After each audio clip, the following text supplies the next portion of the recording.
And you know what we've always wanted is to have a situation where in Kenya the players in sports have a dream of making it into whatever they want. You know, there's no difference between a player in Kenya, a player in Barcelona, a player in the UK. So we want to offer that support. So we picked Murang'a Seals so that we can help them develop the young players to be our top footballers in the country. Right now it's only Murang'a Seals, but we are looking at other teams because we have to. There's never consistency in terms of how the team performs. So how we pick the teams depends on really how the structures are, and if they do have a dream of making it in the future, what hope do they have that they'll be one of the big teams? And I think Murang'a is the perfect pick for now.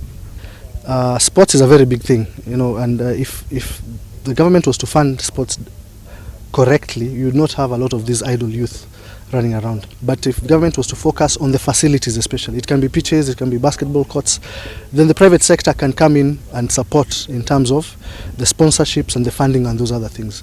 So this can only be done collectively, because if government plays its part in terms of taking care of the pitches, then it becomes easy for even sponsors to come on board. It's always a matter of whatever sponsorship you give is what is supporting the club.